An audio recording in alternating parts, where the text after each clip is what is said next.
Over the course of 8 years on the police force, I've encountered a wide variety of individuals while patrolling the streets. Some of these people have left a long-lasting impression on me. We often interact with familiar faces, individuals who seem to appear in our presence on a daily basis. There were also those who reached out to us just for a simple conversation, seeking comfort in hearing someone else's voice. Mrs. Helen was one of those individuals. She was a genuinely sweet woman, known for her warm smile and kind spirit. However, she often called the police station, always finding a small reason for an officer to stop by and pay her a visit. Most of the time her concerns are trivial, but to her they felt significant. We made it a point to stop by and check on her from time to time, even without a call, because we knew she lived alone and had no family nearby. It was like her little chats with us brought her a bit of sunshine into her day, and we were glad to be there for her. But one evening, we received a call from Mrs. Helen. Dispatch said she was frantic, stating there was someone inside of her basement. Now, her residence was in my district, so I checked en route and figured I'd follow up on the call. While on my way, I scrolled through the call notes and read that she had been hearing a group of unknown voices talking in her basement.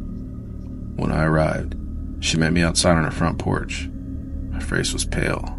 She was terrified. She welcomed me and said that every time she walked by her basement door, she would hear voices coming from the other side. She said she hadn't opened the door to check it out and would leave that up to me. As I made my way inside, I can feel an unsettling atmosphere surrounding her home. It was filled with antiques, old dolls, and vintage photos that seemed to follow me as I walked by. Every creak of the wooden floor echoed through the silence. I reached the basement door and placed my ear gently against it. She was right. There were multiple voices talking, and the closer I listened, the more I realized they were singing a rhythmic melody.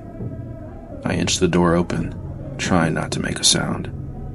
The voices grew louder, accompanied by a deep, violent pounding that felt like a heartbeat. Looking down the dark, narrow staircase, it was pitch black. I shuffled my hand across the wall until I found the light switch. Counting in my head, I took a deep breath. 1, 2, 3, and flipped it. The fluorescent bulb flickered on, illuminating the basement and abruptly stopping the music. I flipped the switch on and off at least 10 times, hoping the sounds would return. But it didn't. With unease growing at me, I stepped down the stairs slowly, calling out, "Police." Once I reached the bottom, my heart sank.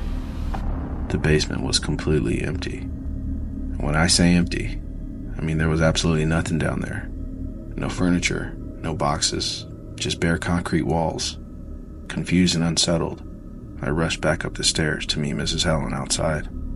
Once I reached her, I explained what I had experienced, and surprisingly, she took it in stride. She said she had heard stories about people living in attics and basements, and wanted to be sure that that wasn't the case. Now, as always, I told her to call us if she needed something. She walked back into her home, a smile lingering on her lips that didn't quite reach her eyes. After not hearing from Mrs. Helen in about 2 weeks, I decided to stop by at the start of my shift and check on her. I knocked, but there was no answer. It felt eerie. Its windows were dark and unwelcoming.